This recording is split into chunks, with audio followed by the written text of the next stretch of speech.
Hey, it is Zennial Gamer back with another Infinity Kingdom video for you guys today. Now, I mentioned this at the start of each video. This is a sponsored video. However, this is also a game that I am playing every single day. It's the first game that I open up in the morning and usually the last game that I play at night.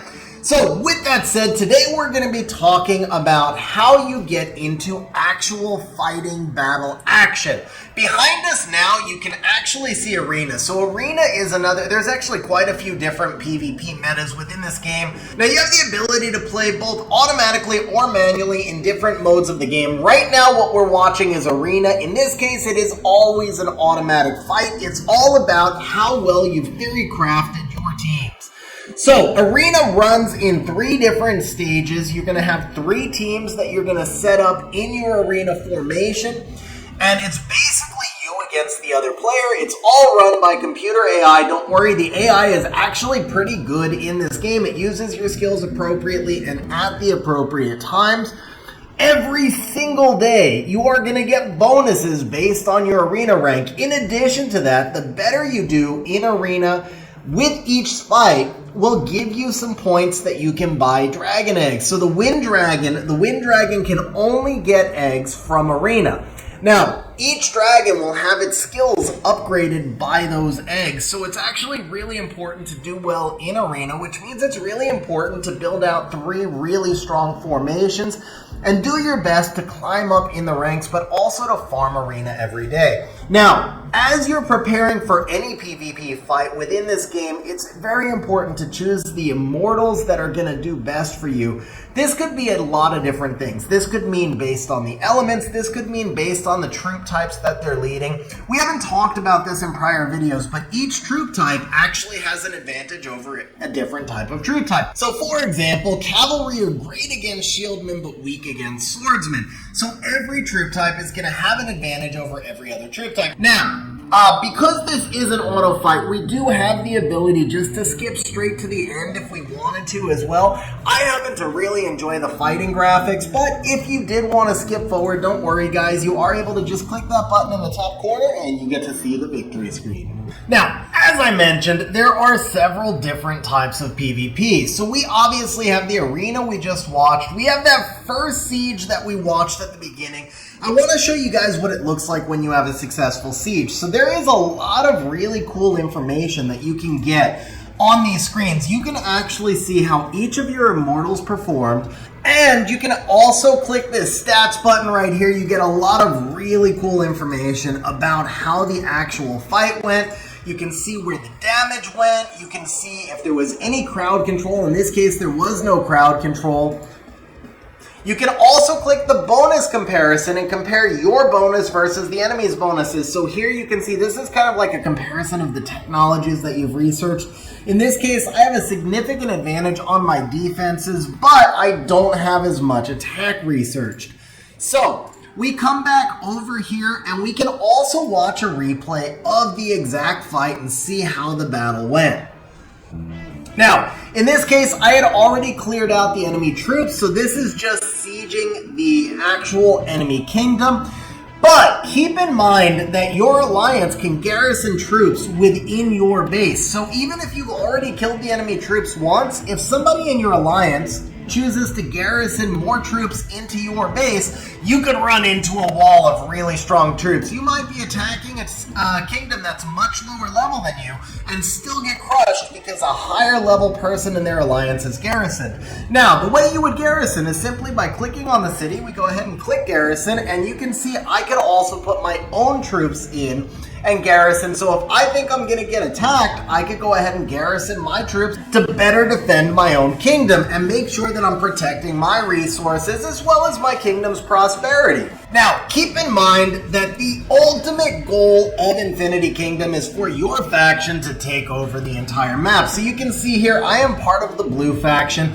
Right now, blue and green have mostly pushed out red. Blue and green are about equal. Now, part of taking over the map is actually taking over the capitals of different regions. So, for example, Persephone, my alliance has taken over Persephone. We can also garrison here in order to make sure that the enemy doesn't attack us, and if we want to try and raise the level of our capital city, we can construct. So we can send our troops out for each of those different things. When we take over the capital cities, we get our entire alliance, or as many people as available in the alliance, to siege the city all together. And we do that by using the rally function. Now, the rally is a way for multiple members of an alliance to go ahead and attack together. But you can also do that when you're attacking an enemy that you think might beat you. Now, this level 3 kingdom is not going to beat me, obviously. But just to demonstrate what we could do, we go ahead and click rally right here, and then it lets you choose exactly how long you want to rally for. Now in this case, because my troops are garrisoned, I couldn't, so once I withdraw, you can see what the rally times will be. We can do a 5, 10, 30 minute, or 1 hour rally, so it depends on if you're close to your alliance members or if you're really far away, how long you want the rally to be. That rally just basically gives your alliance time to send troops over before you go ahead and do the attack. So maybe you're level 32 and your opponent is level 36, and you might be strong for being level 32. Maybe you've got some great immortals and they're really well developed with good artifacts, but you still don't think you have quite enough power, so you bring in a couple of alliance members with you to siege their kingdom and you might succeed. Now, the higher level enemy that you attack, the more honor you get. And honor is going to affect your nobility ranking right here. So you can see right now I've got 255,000 honor. I'm a level 1 knight. Now, of course, another thing you could do is go in and check the skills that you have on your immortals. So in this case, you can see part of the reason my Yoshitun was able to do so much more damage is because I have developed him all the way to 7 stars. He's got an OP artifact on him with additional physical attack and additional crit value. And my Merlin is currently 6 stars. We are still short by about 115 immortal fragments in order to get him to 7 stars, and then we still have to build him an artifact. Also, my Yoshitun has significantly better gear. So this is my best gear set. I'm not going to be able to upgrade Merlin's gear. I'm not going to be able to further develop Merlin. So what I need to do is consider which other immortals I have that might be equally strong. So for example, we've got this Cleopatra. Now Cleopatra is also fully developed, has an artifact, not as good of an artifact as Yoshitun, and not as good of gear as Yoshitun, but we do have the extra passive skill. So what I could do is then maybe replace the Merlin with the Cleopatra and then reconfigure Cleopatra's skills to make sure, and I showed this in an earlier video by the way guys, but you can actually put any of your skills on any of your immortals. They're not locked into the immortal. The only one that's locked in is the skill one that comes with the immortal.